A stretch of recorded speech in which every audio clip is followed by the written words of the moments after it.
Mesdames, Mesdemoiselles, Messieurs, merci de nous rejoindre sur la CMH Academy Web TV pour cette nouvelle édition de la vidéo news hôtelière. Les Suisses de Luxe Hotels sentent aussi passer la crise. L'hôtellerie haut de gamme helvétique n'est pas épargnée par la crise économique, mais résiste relativement bien. Et plutôt que d'attendre de temps meilleurs, elle prévoit d'investir 700 millions de francs ces 2 prochaines années.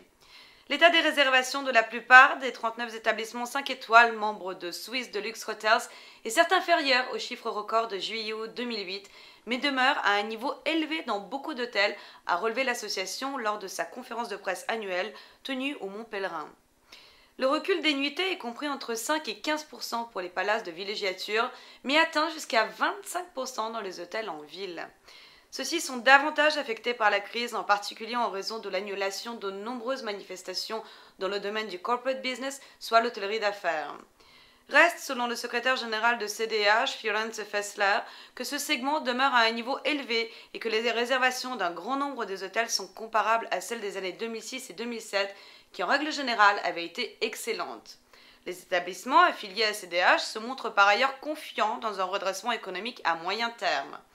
Afin de rester concurrentiels sur la scène internationale de l'hôtellerie de luxe, ils investiront globalement quelques 700 millions de francs ces 2 prochaines années. Pour Jean-Jacques Gauer, directeur général du Lausanne Palace & Spa, c'est le moment d'effectuer des travaux et d'investir pour être prêt quand la reprise s'annoncera. L'hôtellerie française suivra-t-elle la débâcle californienne ? D'après les chiffres de mai 2009 du cabinet Deloitte, l'hôtellerie française est fortement touchée par la baisse des revenus. Une tendance inquiétante au regard des précédents internationaux. En Californie, les faillites ont bondi de 125% en 2 mois. Selon les chiffres du cabinet Deloitte publiés par businesstravel.fr, l'hôtellerie française voit son chiffre d'affaires diminuer sérieusement, notamment sur le marché des voyages d'affaires. Les hôtels de milieu de gamme sont particulièrement touchés dans les villes de province telles qu'Aix-en-Provence, Avignon, Grenoble ou Nancy et à la périphérie de Paris. Pour autant, les 4 étoiles ne sont pas épargnées, avec à Nice, Toulouse, Monaco ou Avignon des baisses de chiffre d'affaires de plus de 25%. Une tendance inquiétante au regard de certains précédents internationaux.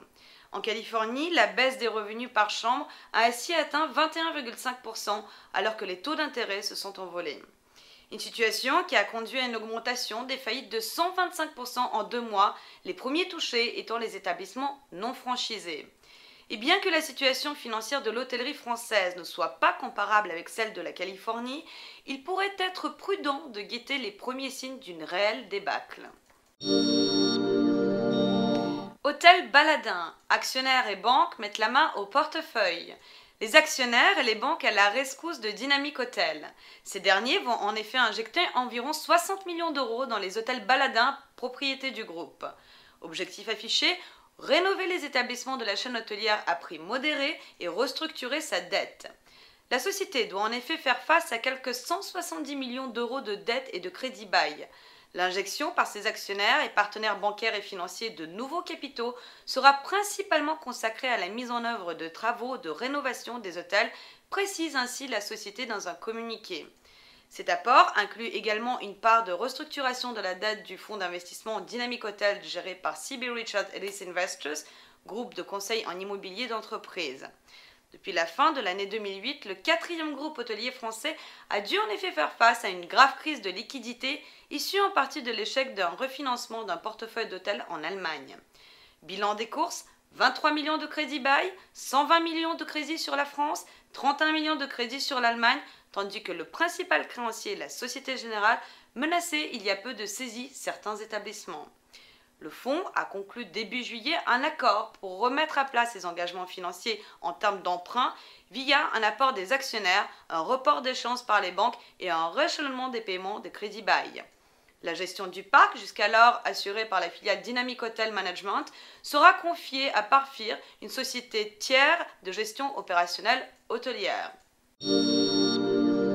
Mesdames, Mesdemoiselles, Messieurs, merci de nous avoir suivis et rejoignez-nous la semaine prochaine pour plus de news sur la CMH Academy Web TV.